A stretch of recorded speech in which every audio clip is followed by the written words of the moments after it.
دیکھیے اگر نشأۃ ثانی آپ کے ذہن میں ہے تو ایک نوجوان اگر طے کرتا ہے کہ میں اپنا یہ پروفیشن تج کر اور صرف اپنے آپ کو اللہ کے دین کے لیے اور اللہ کی کتاب کے پڑھنے پڑھانے کے لیے وقف کرتا ہوں تو موجودہ حالات میں یہ سب سے بڑی ہجرت ہے۔ پروفیشن ہے، کوئی اعلیٰ کیریئر نظر آ رہا ہے، امکانات ہیں، دنیاوی عزت ہے، وجاہت ہے، دولت ہے، بہرحال وہ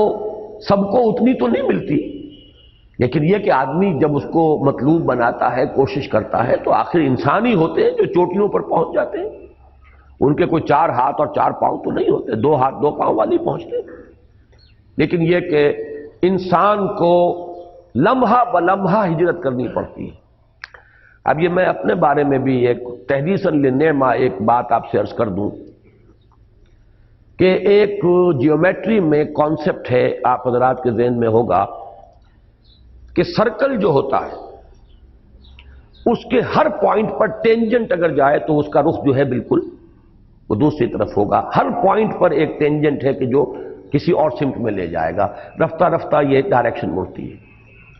میں نے ابھی جو یہ مقدمہ لکھا ہے حکمت قرآن کا، جو پرچہ آپ کے پاس ہے، یہ دعوت رجوع القرآن کا، 3-4 جملے میں نے لکھے جس میں وہ راز کی بات بھی بتائی، ڈاکٹر اسلم صاحب والی بات آپ کو بتائی میں نے، جو میرا مزاج انہوں نے دیکھا تھا کہ اس کے حوالے سے انہوں نے یہ بات کہی کہ اگر تم ادھر نہ آئے ہوتے تو وہاں ہوتے۔ اسی طریقے سے میں نے خود اپنا تجزیہ کیا ہے بارہا، میں نے وہاں لکھا ہے کہ یہ میں ہی جانتا ہوں کہ میرا رب مجھے کہاں کہاں سے بچا کر لایا ہے۔ سب سے پہلی ہجرت شعوری میں نے کی ہے کہ میرا معاملہ جو تھا میڈیکل پروفیشن میں وہ پیچھے والے لوگوں میں سے نہیں تھا، اور میں یقین کے ساتھ یہ جانتا تھا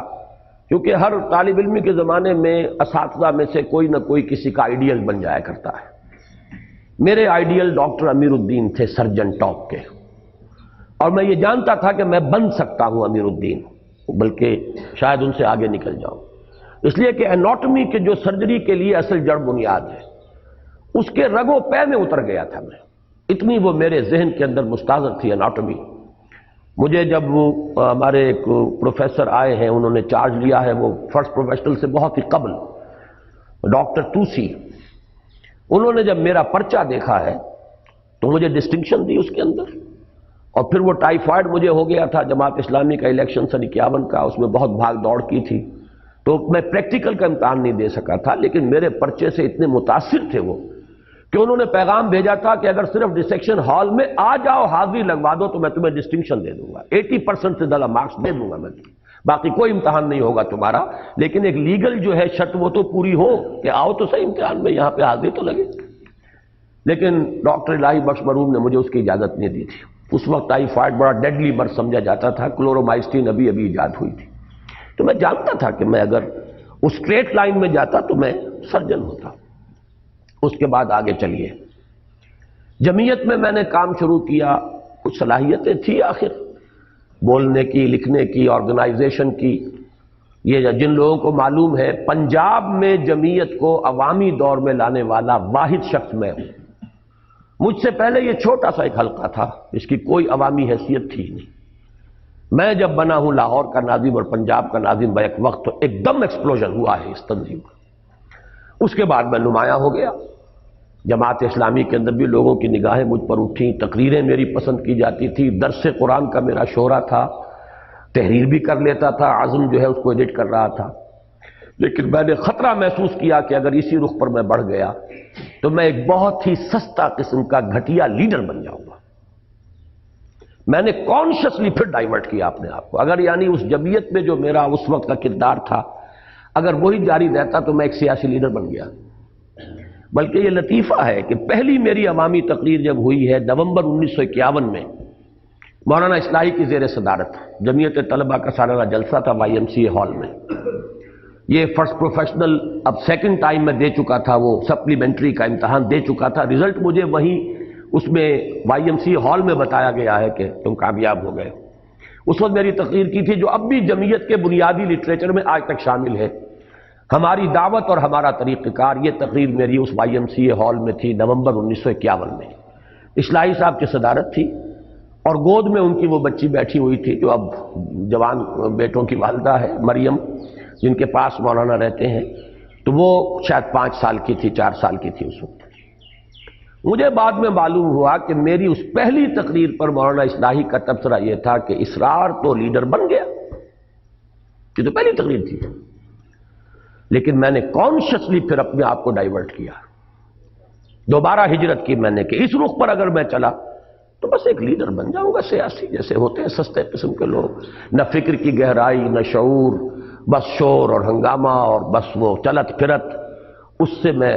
اصلاحی صاحب اس وقت امیر جماعت تھے، مولانا مودودی جیل میں تھے، میں جیسے ہی رزلٹ میرا آیا ہے فائنل MBBS کا، ان کے پاس گیا کہ رزلٹ آ گیا، میں اب فارغ ہوں اور آپ بتائیے کہ میں اب کیا کروں۔ تو ان کے الفاظ یہ تھے، ان کا اپنا ایک مزاج ہے کہ میں تمہیں یہاں جتنے بھی یہ ہمارے جماعت کے تھے اس وقت، کئی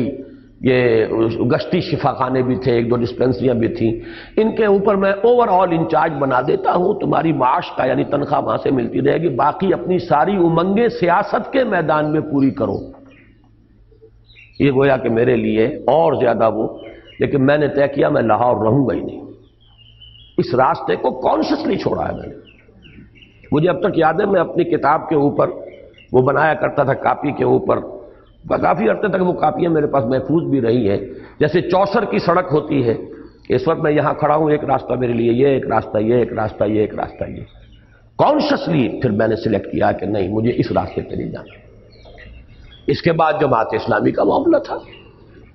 تو یہ کوئی آسان کام تو نہیں تھا اختلاف کرنا مولانا مودودی سے، اس وقت جب کہ میری عمر 24 برس تھی۔ تو یہ ہجرتوں پر ہجرتیں کی ہیں اللہ کے فضل و کرم سے، پھر نقل مکانی کی ہے۔ میں گیا ہوں ڈاکٹر عثمانی صاحب کے ساتھ اشتراک کے لیے کہ اب کوئی کام آگے کرنا ہے تو کیسے کریں گے، ورنہ میڈیکل پریکٹس، توبہ کیجئے، جس شخص نے محنت کر کے کسی جگہ پر اپنی ایک حیثیت بنائی ہو، ایک کلائنٹیج بنا لی ہو، وہاں سے ڈاکٹر ہل جائے بلا۔ میں نے اٹھایا اپنا بسترا طے کیا پہنچ۔ تو یہ ہجرتیں یوں نہ سمجھیے، تو قدم قدم پر ہجرت ہے، قدم قدم پر شہادت ہے۔ یہ جو صوفیاء کے ہاں شعر کہا جاتا ہے کہ کشتگانے خنجر تسلیم را ہر زمان از غیب جانے دیگر است، اللہ کا جو حقیقی بندہ ہے وہ تو ہر وقت اپنی جان پیش کرتا اللہ کے حضور میں، اسے کوئی ایک شہادت نہیں لاکھوں شہادتیں دنیا میں نصیب ہوتی ہیں۔ میں معلوم اس وقت اپنے آپ کو اس نے ہلاک کر دیا ہے اللہ کی رضا کے لیے، پھر ایک نئی جان ملی ہے، پھر وہ ہلاک ہوگی۔ تو یہ تو در حقیقت ایک ہی دم شعلے کی طرح بھڑک کر بجھ جانا نہیں ہے، مسلسل جلنا، اور مسلسل جو ہے ہجرت اور جہاد، ہجرت اور جہاد، یہ تو کنٹینیوس پروسیس ہے۔ بندہ مومن کی زندگی کا کوئی لمحہ اس دونوں سے، جو کہ ایک ہی عمل کے 2 رخ ہیں، ان سے کبھی خالی ہو ہی نہیں سکتا۔